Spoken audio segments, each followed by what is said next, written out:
What is up, Pitt fans? Thanks so much for joining us on another edition of the PG Pitt Show brought to you by FanDuel. I'm Stephen Thompson. That's Abby Schnable. We're coming to you from Acrisure Stadium where the Pitt Panthers just took down Boston College 48-7.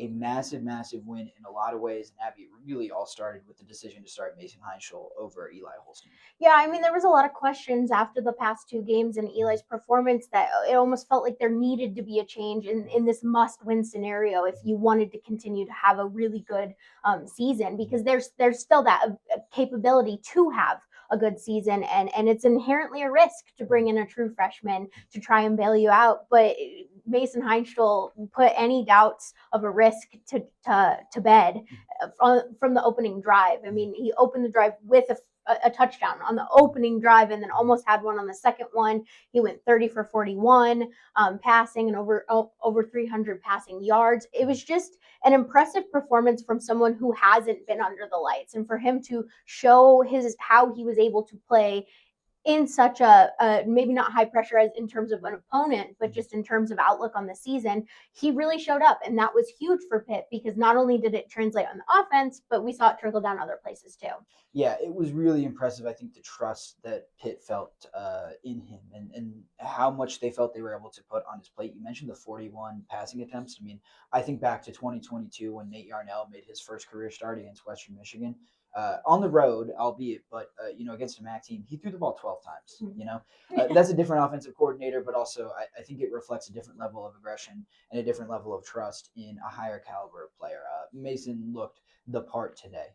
It wasn't just the 41 pass attempts, but it was some of the third down decisions. It was some of the ways that they decided to handle third downs. They were really good on money downs today. It was 6 of 12 on third downs while Heintschel was in the game, and then it was 3 of 3 on fourth downs for the entire game.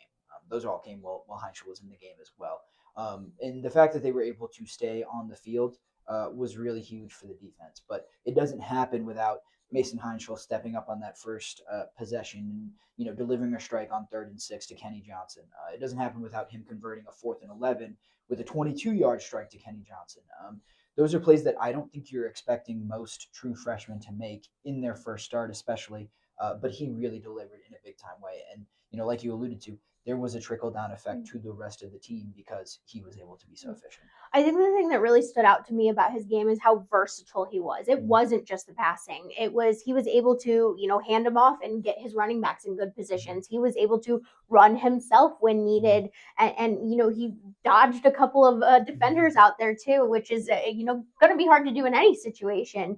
I think the one play that really comes to mind of how crafty he is there were a pair of penalties that pushed them to a 1 and 35, which is inherently difficult for any quarterback to do, but they got out of it. They didn't score a touchdown, but they were able to get out of it. And that's something that even, really seasoned quarterbacks are going to have a hard time doing. And then it was also the versatility and what the kind of chemistry he has with all of the guys around him. That was really impressive to me. Yeah, it was really impressive day overall. His connection with Kenny Johnson, a guy that, again, this is a guy who was probably taking third team reps up until, Monday, honestly. So the fact that he had this kind of connection with everyone, from Johnson to Poppy Williams to Blue Hicks to all of the tight ends, which he got involved, was really remarkable. And it all contributed to, like we said, a complimentary football. Like I said, those 3rd and 4th down conversions meant that Pitt was able to stay on the field for a lot longer. I think time of possession was about 40 minutes to 20, which is a complete reversal of what Pitt was able to do against Louisville and West Virginia. And you saw the residual effect on the defense, which was outstanding today. They had been good, we thought, throughout the year, but this was really a masterpiece from them between the 3 turnovers, including one more on downs, the way they completely dominated the rushing attack. The ACC's number 1 passing offense came here and totaled only 189 passing yards.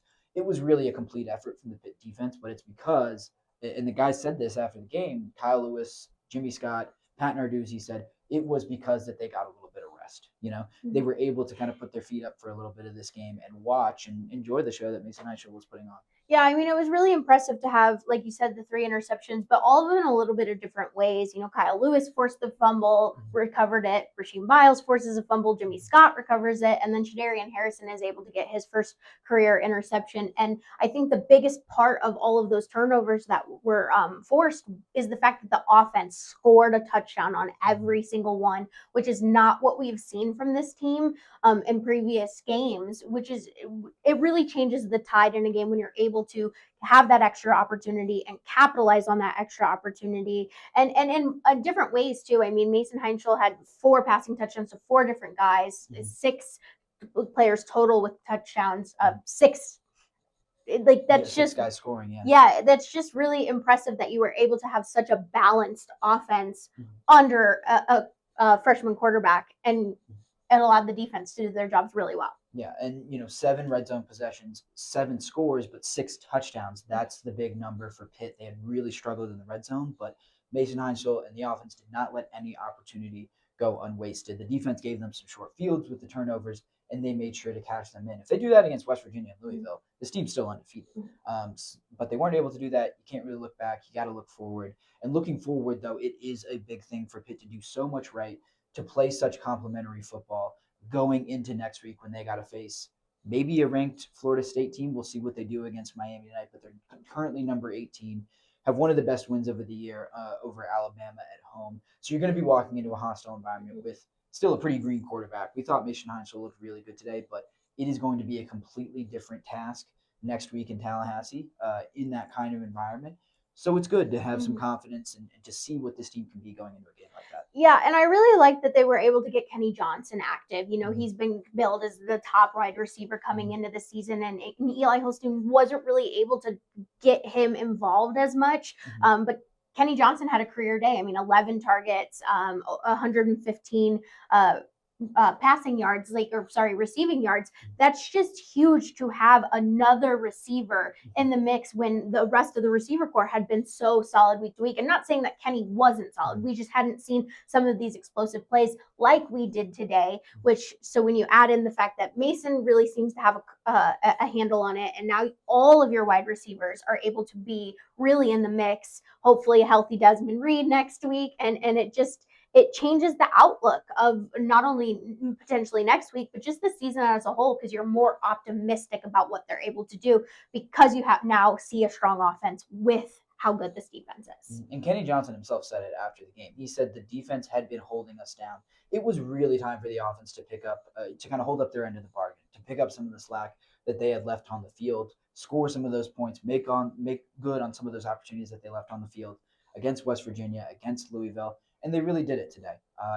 Like I said, it's not going to be as easy down at Florida State, but Kenny Johnson said that, we see what this team can be when both sides of the ball are clicking. They are a championship caliber team, he believes, and they have a chance to go prove that next week down in Tallahassee. Yeah, I mean, getting a win at Tallahassee would just be huge for this team after how gut-wrenching those 2 losses were. And I think if it's going to happen, it's going to be under Mason Heintschel. I mean, the way he was able to command that field in his first game, that's just so impressive what he was able to do. And now that he has a game under his belt, you have to assume a little bit that his performance will, get a little bit better. Obviously playing a much more difficult team, but now he has reps under his belt. He knows what he needs to do. He knows how to execute, which just sets you up for success, not only for Florida State, but for down the line too. It's impossible and it's unreasonable to expect a linear progression from a freshman quarterback. Heck, Eli Holstein proved that to us over these past few weeks and,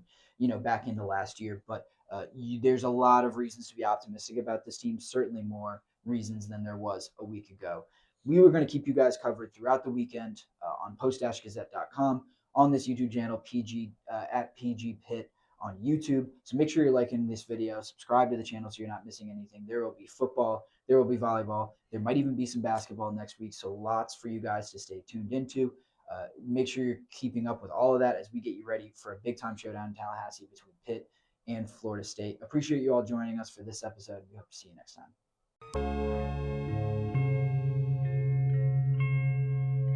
Thank you for checking out this content from Post-Gazette Sports. If you watch this video on YouTube, please like the video and subscribe to our channel. For all of the sports coverage the Post-Gazette has to offer, visit post-gazette.com.